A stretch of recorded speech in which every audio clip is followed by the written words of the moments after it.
2026-yil 1-martdan boshlab mamlakatimizda dori vositalari narxini tartibga solish bo'yicha yangi tizim joriy etildi. Natijada 2000 ga yaqin dori vositasi narxi sezilarli darajada arzonlashdi.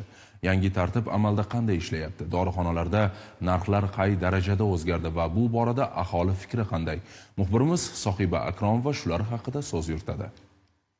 Sog'lik eng katta boylik, deyarli har birimiz turli xil dori vositalarini qidirib, har qadamda uchraydigan narxi bilan farqli dorixonalarga murojaat qilamiz. Bir joyda qimmat, boshqasida esa arzonroq. Ba'zan esa noyob dori vositalari xaridor uchun hamyonbop emas. Xullas, so'nggi yillarda dori-darmon narxlari ko'pchilik uchun jiddiy muammoga aylangan edi. 2026-yilning 1-mart sanasidan boshlab esa vaziyat yurtimizda biroz o'zgardi. Ya'ni 2000 ga yaqin dori vositasi narxi 40-60% gacha arzonlashtirildi. Sog'liqni saqlash vazirining buyrug'iga 5-dekabrda retsept asosida beriladigan dori vositalari narxlari qayta shakllantirildi va 2000 ga yaqin dori vositalari narxlari tushirildi.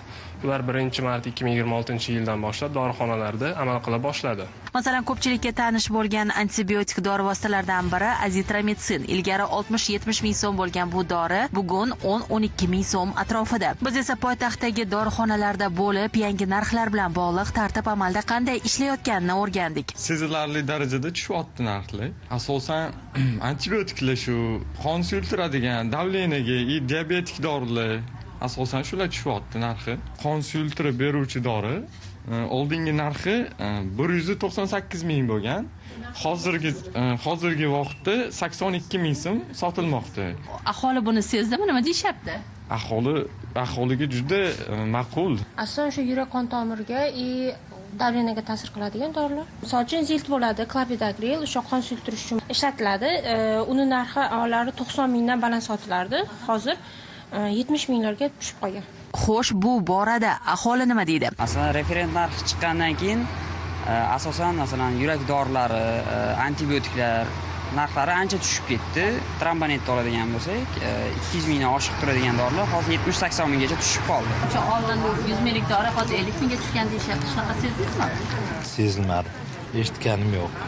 Mana bu dorilar men postoyanno onamga olaman-da, oyoqlariga postoyanno stabilni ichiradigan dorilari 30% atrofida tushgan. Biroq aniqlanishicha, barcha dorixonalarda ham yangi tartibga to'liq amal qilinmayapti. Qonunga ko'ra 1-martdan keyin barcha dori vositalari arzonlashgan narxlarda sotilishi shart edi. Afsuski, ayrim dorixonalar ushbu cheklangan chakka narxlarga amal qilmayapti va hozirgi kun holatiga ko'ra 2026-yilda 10 ga yaqin dorixonalarning litsenziyalari bekor qilindi. Agar dorixonalar chakka narxlardan qimmat sotadigan bo'lsa, ularga nisbatan dastlab jarimalar qo'llaniladi.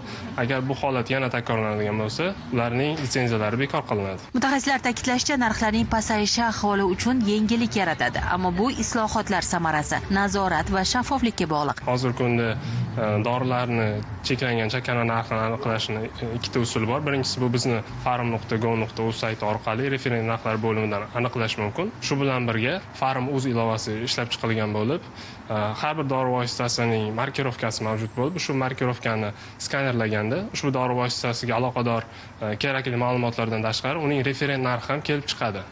Agar ushbu referent narxdan qimmatroqqa ushbu dorixona sotayotgani aniqlansa, ushbu dorixonaga nisbatan tegishli qonuniy choralar ko'riladi. Farmatsevtika tarmog'ini rivojlantirish agentligi ma'lumotiga ko'ra, 2026-yil oxiriga qadar yana 4000 nomdagi dori vositalari narxini pasaytirish rejalashtirilgan. Bu esa aholining dori-darmonga bo'lgan xarajatlarni sezilarli darajada kamaytirishi kutilmoqda. Sohiba Akromova, Doston Yoqubjonov, Abdulloh Sultonxo'jayev, Zamon informatsion tahliliy dasturi uchun.